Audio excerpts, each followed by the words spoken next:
Shalom Bapak Ibu Saudara sekalian yang terkasih di dalam Yesus Kristus. Sebentar kita mau mendengar firman Tuhan, mari kita berdoa. Bapak, terima kasih buat pagi hari ini, bersyukur buat berkat kasih karunia Tuhan yang luar biasa dalam hidup kami. Dan sebentar kalau kami ingin mendengar firman Tuhan, bukakan isi hati pikiran kami, supaya firman-Mu boleh berakar, bertumbuh dan berbuah dalam hidup kami. Kami sambut berkat Tuhan pada pagi hari ini, haleluya, amin.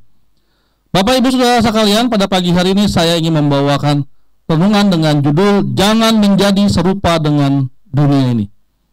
Ayatnya saya ambil di dalam Roma ke-12 ayat yang kedua. Begini firman Tuhan.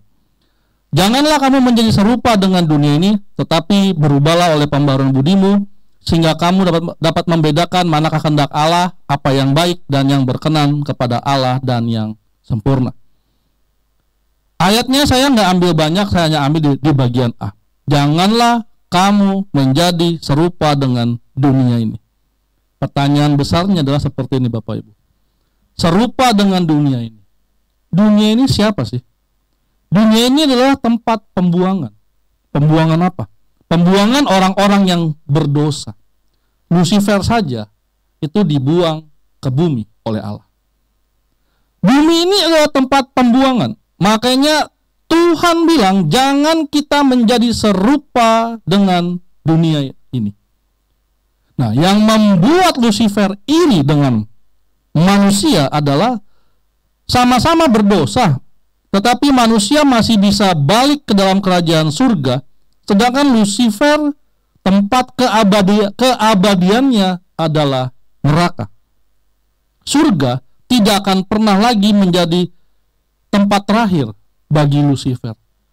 Jadi meskipun dia bertobat Bapak Ibu Saudara sekalian, nih Lucifer, ya, anggap aja Lucifer bisa bertobat itu. Tetap Bapak Ibu, dia tempatnya di keabadiannya adalah di neraka. Dan memang tidak mungkin Lucifer itu bertobat, karena dia bapa dari segala kejahatan. Itu firman Tuhan. Nah, lalu kenapa sih Allah tuh bilang sama kita jangan pernah menjadi seperti dunia ini? Ada 3 hal yang saya catat pada pagi hari ini. Dan semoga ini membuat pandangan kita berubah tentang hidup ini. Saya dapat ini waktu pas kemarin Bapak Gembala khotbah, ya kan? Mengenai hal ini gitu, jangan menjadi serupa. Bapak Ibu Saudara sekalian, mari kita bahas. Yang pertama, mengapa kita jangan menjadi serupa dengan dunia ini? Yang pertama, karena tidak ada kekekalan di bumi. Kita baca di dalam Matius 6 ayat yang ke-19. Janganlah kamu mengumpulkan harta di bumi. Di bumi nyengat dan karat merusaknya, dan pencuri membongkar serta mencurinya. Bapak Ibu Saudara sekalian, di bumi tidak akan pernah ada kekekalan. Kekekalan hanya ada bersama Tuhan Yesus Kristus.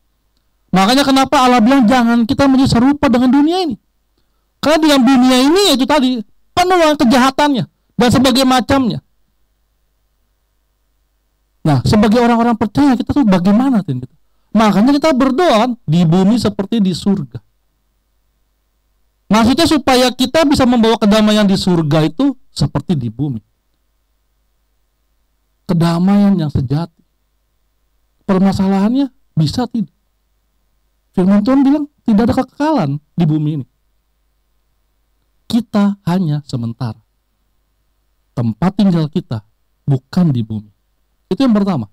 Lalu yang kedua, mengapa kita jangan menjadi serupa dengan dunia ini? Tempat kita bukan di bumi.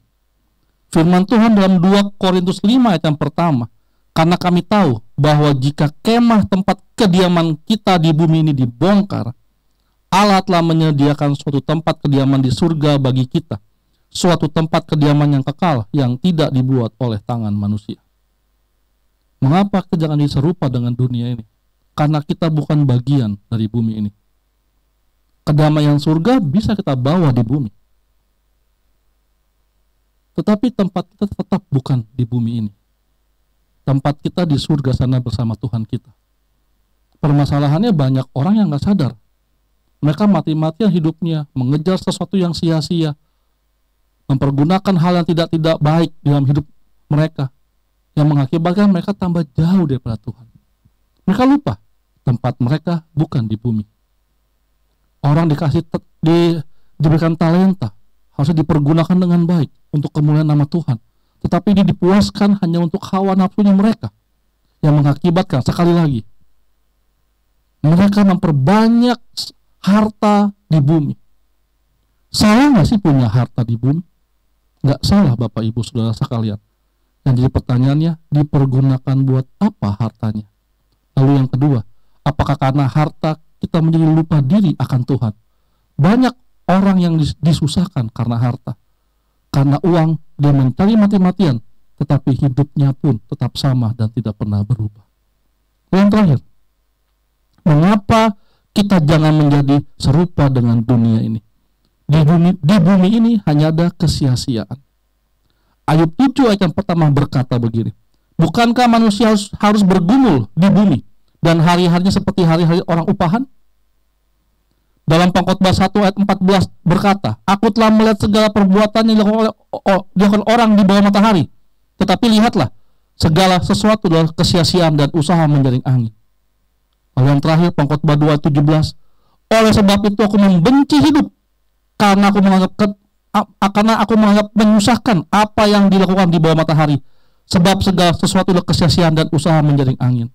Bapak Ibu Saudara sekalian, ada orang mencari uang dengan begitu giatnya, menjadi orang terkaya di bumi, lalu besoknya dia meninggal. Buat siapa hartanya? Buat Anda? Atau buat orang? Anak Anda, istri Anda, dan saudara Anda? Lalu berapa lama Anda dikenang?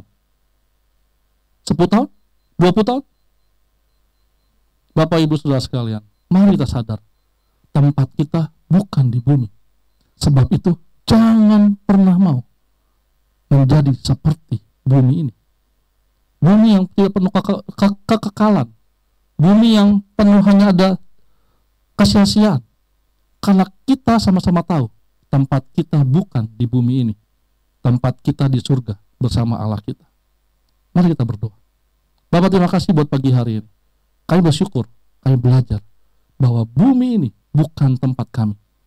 Ajar kami Tuhan, untuk kami mengerti bahwa kesia-siaan kami, jangan sampai hidup kami yang hanya sebentar ini menjadi sia-sia karena kami tidak mengenal Engkau. Bapa, mampukan kami, ajar kami untuk kami mengerti apa rencana Tuhan di dalam hidup kami, dan ajari kami untuk mengisi hari-hari kami menjadi hari-hari yang luar biasa, bermakna dan penuh dengan berkat Allah yang luar biasa. Dalam nama Yesus kami berdoa dan mengucap syukur. Haleluya. Amin. Selamat pagi. Tuhan Yesus memberkati.